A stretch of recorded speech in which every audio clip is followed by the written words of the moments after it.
Ranjay Gulati, welcome to Partnering Leadership. I am thrilled to have you in this conversation with me because I absolutely love your book, Deep Purpose, the Heart and Soul of High Performance Companies.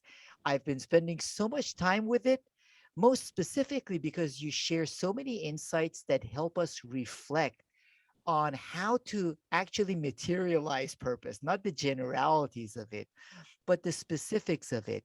So I think I will be spending a lot more time with the book also. But before we get to some of your thoughts on purpose, Ranjay, would love to know whereabouts you grew up and how your upbringing impacted the kind of person you've become. Mahan, thank you so much for inviting me. I'm delighted to be here today, and I'm grateful that you took the time to read my book.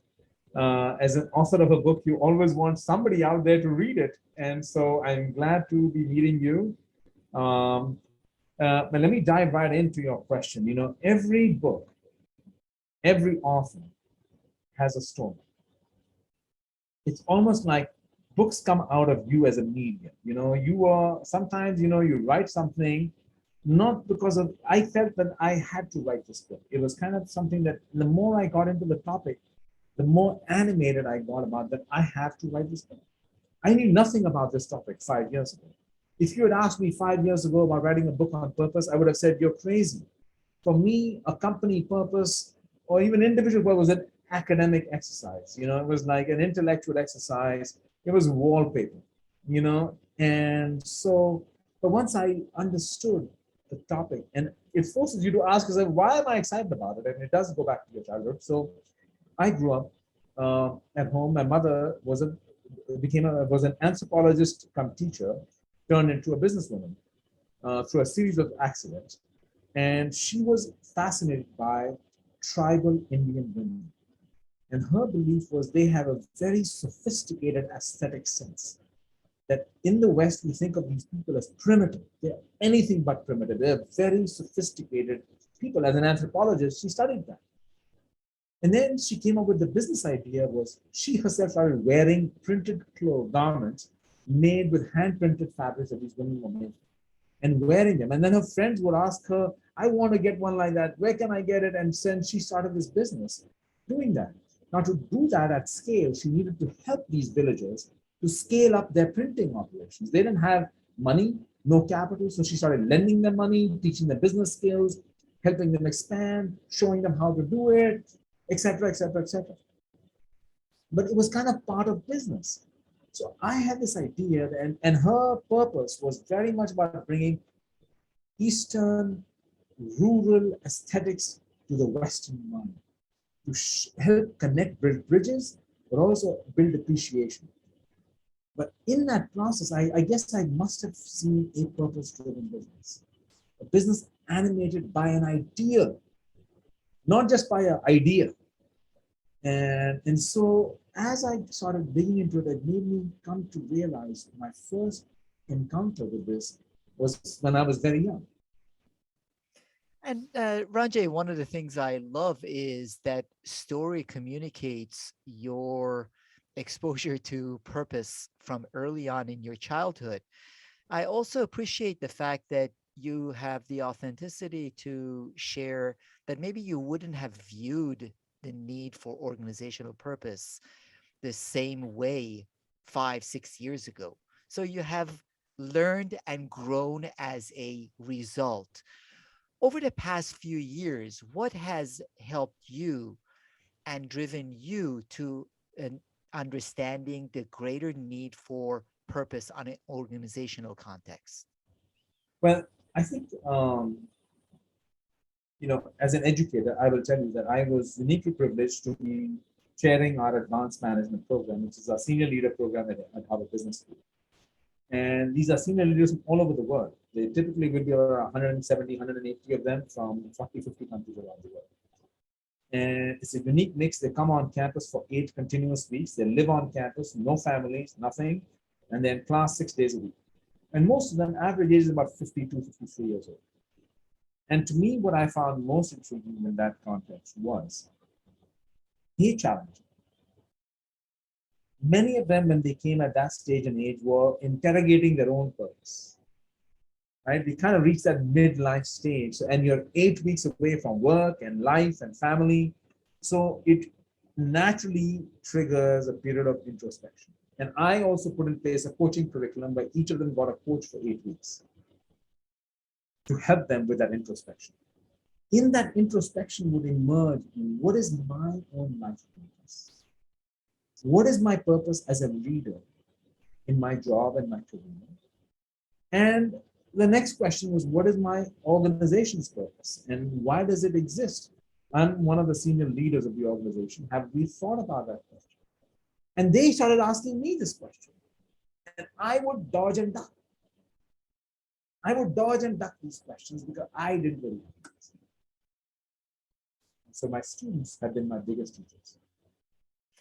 And that mindset, Ranjay, is an important mindset for all of us. You didn't come to it as an educator with the all knowing answers. You came to it as an educator who's also a student of the executives you were interacting with, understanding this yearning for purpose that more of us have and more organizations and organizational leaders have. Now, one of the things you mentioned, Ranjay, is that business books quite often talk about the knowing doing gap, which is a real gap. A lot of people know what they're supposed to do, but don't do it or aren't able to do it. However, you say with purpose, most leaders don't even know what it means to be fully uh, purpose driven. So, how do you define purpose? What is that purpose drive from your perspective, Ranjay? So purpose in its basic form, first of all, I think it's important to clarify purpose is not a purpose statement. So having something written that you put on the wall or in your annual report doesn't do it. Exactly. And we get hung up on the idea that purpose is a purpose statement. I also want to clarify that I distinguish purpose from deep purpose. And I think it's important to understand these ideas that in one level, a purpose of an organization, if you want to define it that, whether it's embodied in a statement or in the way they practice it, has four components to it. The first, it has goals. What are goals? What do you want to be? Second one is has some idealistic elements to it, what you might call duties or responsibilities, right? A third one is it acknowledges and encompasses a multiplicity of stakeholders. Who are we here to serve? And the fourth one is, which is it usually has a long-term horizon, a long-term cast about where are we going to be in the future. And so it's important to understand that purpose, as we think about it, has a number of elements to it. Now, what I learned from my interviews at a variety of companies, Microsoft being one of them, but Buffett being another one, Warby Parker, and a number of other companies, leaders and members frequently talk about purpose in soulful terms, in kind of this really animated, energetic terms. It's not a tactical tool. So the second part of my answer to you is purpose is not a management tool or an instrument for change management. Purpose is existential intent. It's deeply believed. So it's knowing to doing and from doing to being. And I think it's that doing to being, which is not my framework. This is something that West Point teaches all leaders in their programs, is you've got to go from knowing to doing to being. And that is where the struggle is for a lot of leaders. One of the CEOs that I talk about quite often is Satya Nadella. And you quote him in saying that writing a purpose statement is easy. What comes next matters. And it's that doing and that being that has been a struggle and has made to a certain extent, Ranjay, purpose a buzzword that many people, including many employees of organizations, shake their head wondering whether it has any context or any meaning. So, one of the things I enjoyed and appreciated about your book is that you also went into convenient purpose and how some organizations are using purpose for their convenience, that has spawned this cynicism on behalf of a lot of people talking about purpose. Absolutely. So there are two parts to your question, and I want to just answer it. First of all, on face level, face value, the Microsoft purpose statement, which is to empower every person and every organization on the planet to achieve more, is kind of just a bunch of words. You're like, really, Ranjay? It did take them 9 months to get there. And you might say that's really their PR person clearly was not doing their job. Because I could have done that in half a day. But the process of getting there, the process of debating that question among leaders at all levels and asking the question of, let's ask ourselves to then come up with the word, it's the process of getting to it that was very important. And then, of course, figuring out how do we cascade it and animate it into the organization, right? That's what Satya was saying, that it's easy to come up with a purpose statement, what comes harder. And the bulk of my book is really about that.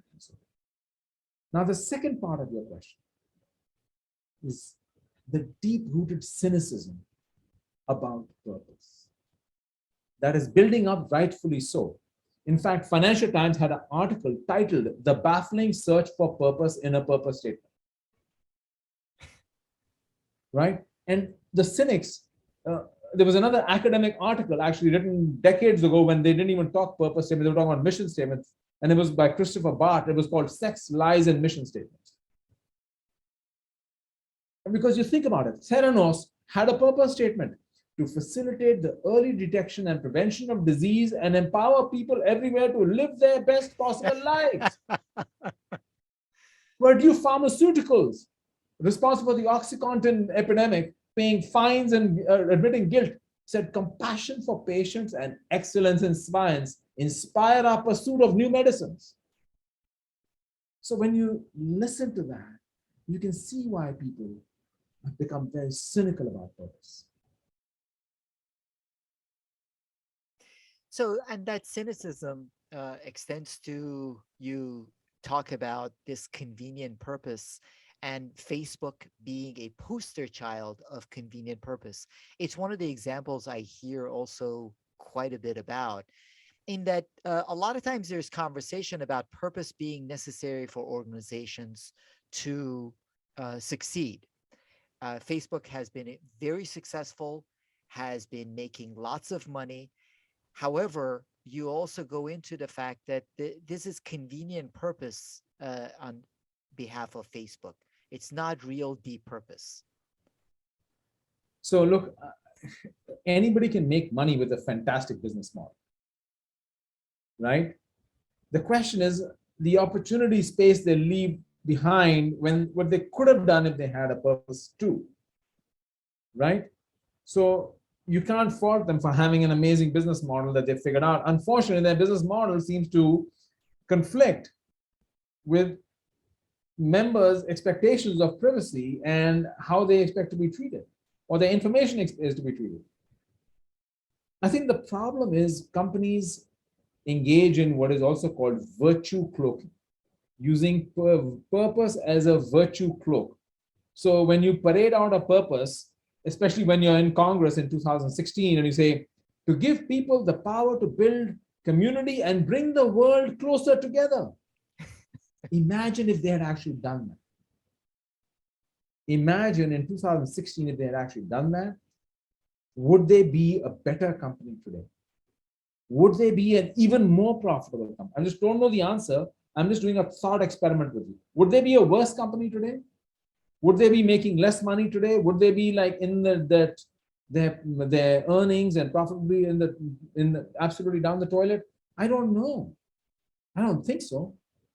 So I think we create these kind of beautiful words, and my concern is that sometimes this does a disservice to even those who are genuinely trying to do purpose. because you paint everybody with the same brush. Yeah, and the reason I also specifically mentioned it, in addition to the fact that you cover it in the book, Ranjay, is that Facebook is a great example of the fact that it's not organizations, board of directors or shareholders getting in the way of achieving purpose. If there is any organization where, in essence, in this case, one person has total control over the board and over decision making, it's Facebook. So we can't use stakeholders or boards of directors as an excuse for not pursuing that deep purpose. Convenient purpose can exist whether you are a small company of a few people or a multi-billion dollar company that is, in essence, driven by one individual. So the choice is the choice of leadership. It is not the constraints that are around us. Mahan, I think we're at an inflection point in business, and society, employees, customers, and other stakeholders are going to expect much more of business and of business leaders.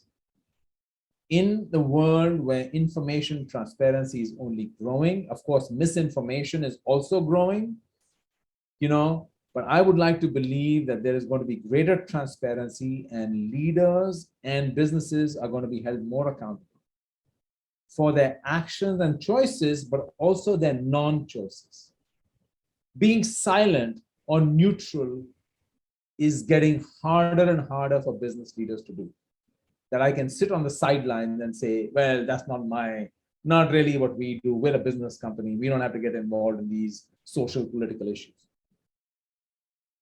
And I think this is going to be a real challenge for many leaders going forward. And on the flip side of it, Ranjay, one of the pushbacks on purpose from some of the business leaders I interact with is that they see it as this vague, idealistic thing for the organization. While in the book, you also say you need practical idealism to make purpose work, and talk about the foundational principles of practical idealism. So thank you for bringing that up, Mahan. I feel that purpose has been hijacked. It's been hijacked by the extreme right wing at some point, where purpose was shareholder value maximization. It's been hijacked by the left wing, where it becomes purpose is anything but profit. And let's be very clear, for a commercial business enterprise, which typically has shareholders who are risking their capital and expect something in return for that risking of their capital, you have to deliver some returns. And the question for the leader is balancing those returns against a responsibility to society and community, because you can't externalize all this social stuff and privatize all the profits. So you're saying, I'm going to pollute, I'm going to cause all these negative externalities for everything around me, I'm going to privatize the profit. You can't, that's not acceptable anymore. But the other extreme, that I'm going to completely relegate profits to non-existence because I'm atoning for past sins, I think is also impractical. And I think a lot of these leaders talk about the messy world, and they really use the word a lot, the messy world of practical idealism. It is a messy place. And I love the quote you had: when you have purpose, it lets you make demands of your stakeholders. And you give a great example of Gotham Greens with the art of trade-off, in that, as you said, on one end of the spectrum, people have been driving, and for the past 40 years, shareholder returns is all that matters. On the other extreme, questioning whether organizations should even be seeking that profit. However, the real intersection in the middle, that messy middle, is where organizations need to reside and go after. And to me, Gotham Greens was a great example of having to make trade-offs to stay in that messy middle. So Mahan, what is interesting is the messy middle is very messy to begin with also. I must clarify to you. It's messy middle is because people have characterized the messy middle as win-win. Okay, I get it. That means businesses need to do things that are good for them and good for business and good for society. Now, the left wing, I shouldn't say left wing, that's caricaturing, but some people have rightfully taken issue with this framing, which is that's a cop out. That is giving businesses a free pass by saying, I will only do good things when I can make money doing them. That's not good enough. So that means you only do good when I can profit from doing good. I won't do good otherwise. Right? So I will pay my employees well if they do a good job, and I'll call it charity because I did give them a good salary. That's not charity. So this kind of win-win is another confusing piece to be, because yes, you aim for that. The sweet spot in life is where it can be a win-win, proverbial win-win.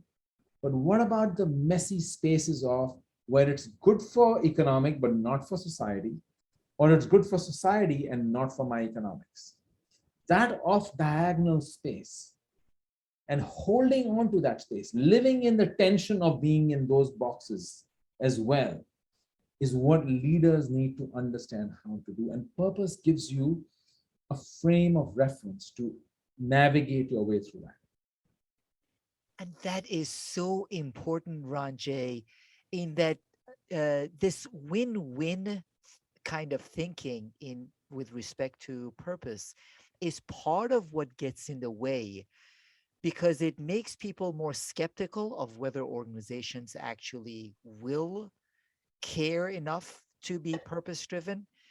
And it makes it less likely for the leaders to have the hard conversations that it takes to strike that balance. In that, when you're seeking only the win win, then in essence, you end up not making decisions and feeding into that same narrative that makes people more skeptical of purpose. Rather than saying, these are really hard choices, these are really hard decisions, it's messy, and we are making the decisions with this messiness, which is why, again, with the Gotham Greens example, it's having that dialogue and that conversation with the team members and others to understand the difficulty of making the decisions to balance purpose and that deep purpose. So Gotham Green is a great example of the agro business. For those who don't know, doing urban farming on urban rooftops and on produce that is high spoilage. So it gets spoiled easily. So if you have it in the city itself, you don't have to travel very far and all that stuff, right? The big decision was, what do we do with the packaging? And should we use PET plastic? Here we are, really environmentally conscious. We don't want to use PET plastic, but nothing else keeps produce fresher longer. So you make that hard choice, but with the determination to find a substitute as soon as one might become available, right? And they haven't found one. But it's also interesting to know that Gotham Green didn't have a purpose statement for the longest time. So you can be living purpose without a purpose statement. So let's be very clear. Purpose is about having clear intentions for yourself, not just for the world and putting a PR document out there. It's for yourself. Why am I here? What is our own objective? And that brings clarity to your employees. It brings clarity to your customers. It brings clarity to your suppliers, clarity to your other stakeholders, and it clarity more than anybody for yourself in making those hard choices. And I think that's why people, when they say, purpose gives you the ability to make demands of your stakeholders, because they know what your purpose is too. You're not hiding it from anyone. And that's why in the book you repeatedly talk about that intention, which is really important. Now, you also mentioned that there are different values or categories of benefits that deep purpose brings to organizations. So if the organization is truly purpose driven, has that deep purpose, there's different levels of benefits that organizations driven by deep purpose get. So one of the big question marks for everybody is purpose and performance. Are these correlated? At least weakly correlated. Like, come on, the holy grail here is, can my business perform better? And there's all kinds of assertions about the data, what measures of purpose, and I won't quibble with you, but people have, suffice it to say, people have found a weak correlation, but they don't know why. So you can arm wave and say purpose drives performance, because it matters. Come on, just think about it. It seems obvious, right? So I wanted to dig into the specific pathways, or you might call them the levers, that purpose makes available to a leader and an organization to drive that performance. What are the mechanisms, if you will, by which purpose can or should enhance performance? So rather than get into the empirical debate around does it or does it not, I just said, let's look at the positive benefits of purpose on performance. And I identify 4 of them that I try to then expand on. And part of then being able to capture that purpose, you talk about the need for leaders to be able to convey the purpose. That's one of the challenges that I have seen, in that it is not necessarily just a mantra repeating the purpose statement. It is aligning with purpose. But you also use Marshall Ganz's framework on how to convey that sense of deep purpose repeatedly in order to align everyone around the deep purpose. So I talk about the idea of disseminating purpose by telling a big story. It's really about storytelling and building a narrative. It's not a messaging communication exercise.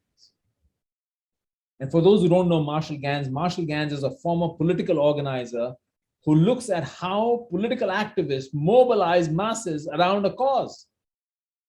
So just think about that. The idea of taking strangers and getting them animated about an idea.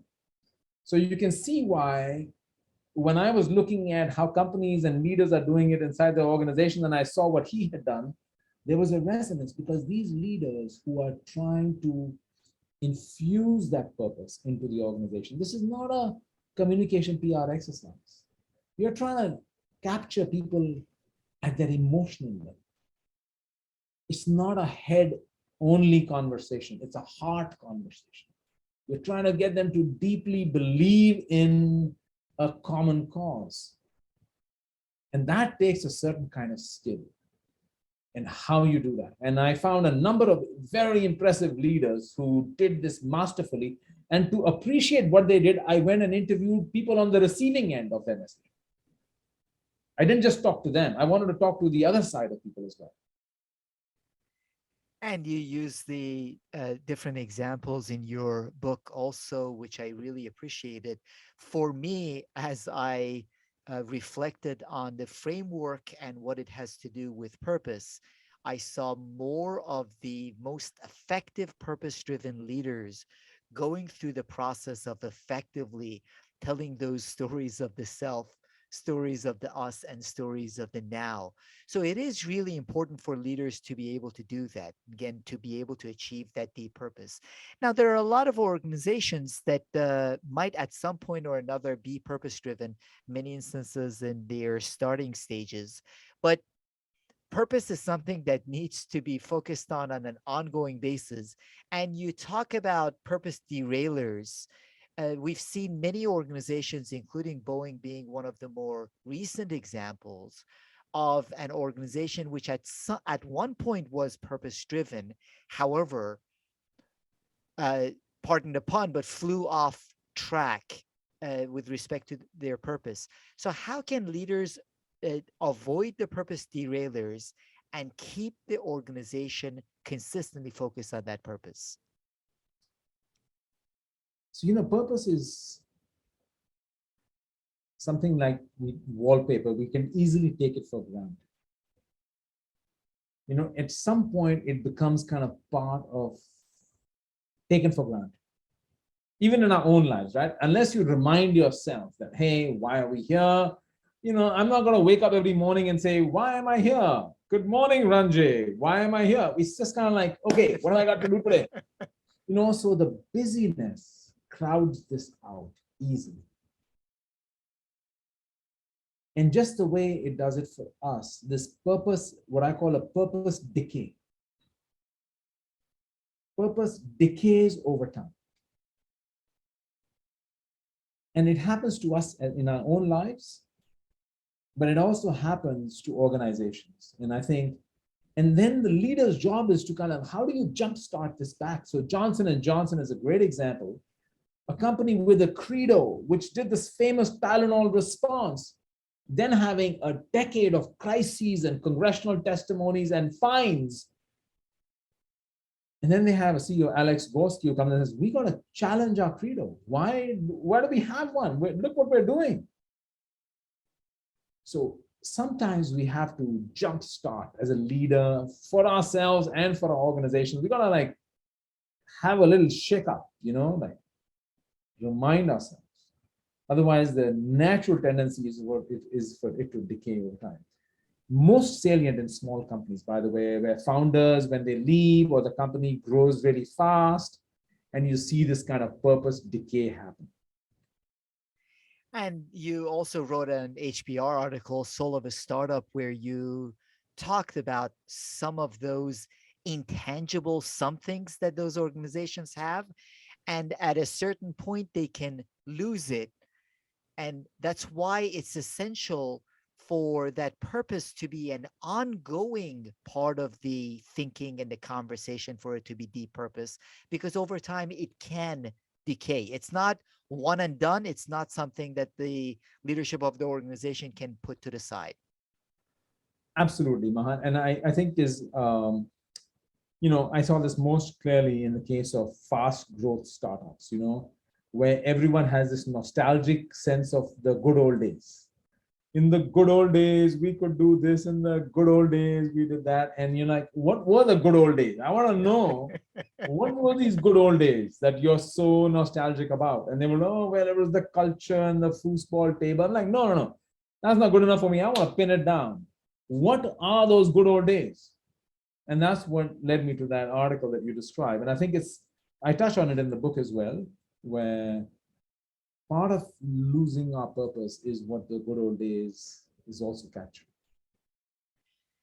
Now, Ranjay, again, your book, you share a lot of great examples and great frameworks for how leaders can take their organizations and achieve deeper purpose.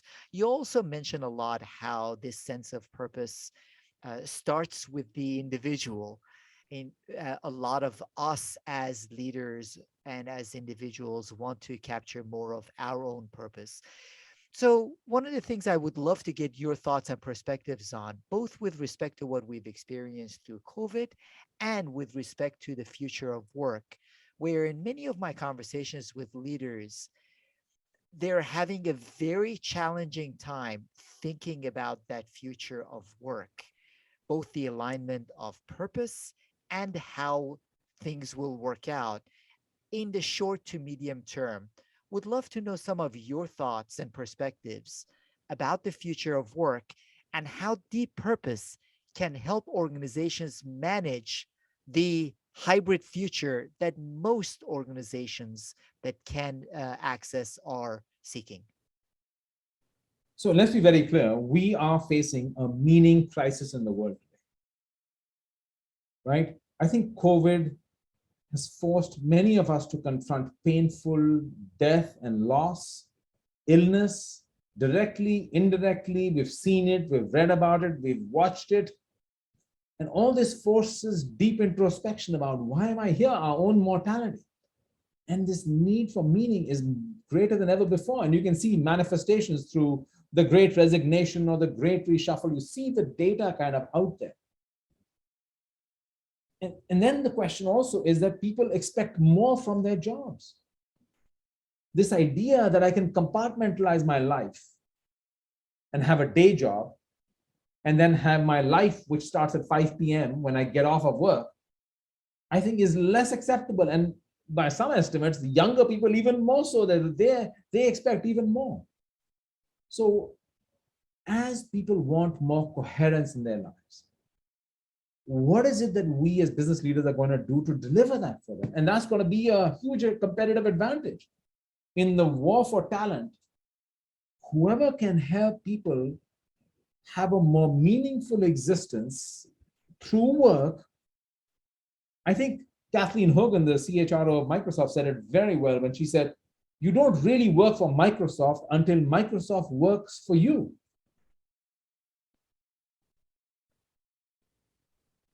And that is important for us to understand uh, on an individual level and on a leadership level as we want to take our organizations to that stage of deep purpose.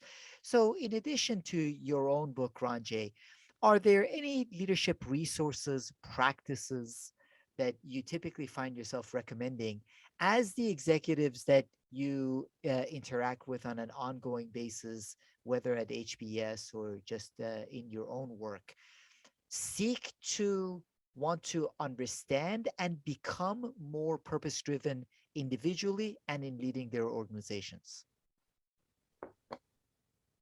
Look, I want to just take a moment to acknowledge I have a number of great colleagues whose work I would highly recommend. You know, I'll just rattle off a number of people's works to you that I think would be hugely helpful to anybody. I think is, first of all, let's be very clear. The starting point for all this is having a growth mindset, right? As Carol Dweck would call it.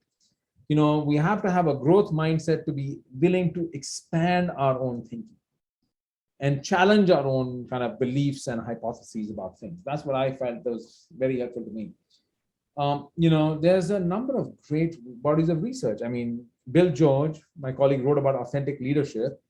Rosabeth Moss Cantor had this great article called How Do Great Companies Think Differently, right? Julie Batlana has another article called The Dual Purpose Playbook. Mike Beer has written a book called Higher Ambition Firms. Rebecca Henderson has an excellent book called Reimagining Capitalism. George Seraphim and his colleagues have written about the value of corporate purpose. And then there is Bauer, Leonard, and Payne on capitalism at risk. So I can share with you, there's a lot of people who are engaged in meaningful conversations in this space today, both at the individual level, what's my purpose? And at the organization level, what's the purpose of an organization? And even at the societal level, what is the role of capitalism in modern society today? Those are great recommendations. In addition to your own book, Ranjay, which what I found is not only taking a lot of notes, but also challenging myself to think about some of the questions you ask, some of the frameworks you present, because I think it requires a deeper level of thinking. And at least in my end, reading it once is not enough. I have to keep reflecting back on it. So, how can the audience connect with you, find out more about your work and your book, Ranjay? Well, I'd be delighted. My easiest way to connect with me is on LinkedIn. I'm reasonably active. I don't flood LinkedIn with posts every day, but I would say every week or two, I'll post something very pithy, 500 words or less. And so I would say my preferred medium is LinkedIn or maybe Twitter as the two places where I love to interact. Otherwise, you're welcome to give me feedback on the book. You can post them on LinkedIn, you can post it on Amazon or whatever your preferred medium of communicating is. But I have been trying to, I feel as a researcher, it's important to share our messages with people. And so I'm trying my best to do that. I want to remind everybody what Henry David Thoreau said. It's not enough to be industrious, so are the ants. What are you industrious about? And so That my is plea to everybody is, what are you industrious about? that is beautifully put, Ranjay, as there's so much in your book. And you also say in there that this book has detailed a new mindset about purpose. one that requires executives to think and rethink about what they do. But rethinking isn't enough. You must move forcefully to put deep purpose into practice if you want to reap its benefits. And I truly and totally agree with that, that what you've done with this book is you're getting us to ask the questions and to think and to rethink. What's most important is to think and rethink and actually practice, which is the hardest part. So I really appreciate the insights that you have shared through this book and you continue to share, Ranjay Gulati. Thank you so much for joining the conversation with Partnering Leadership. Thank you very much, Mahan. It was a pleasure to be here with you today. So thank you for your time.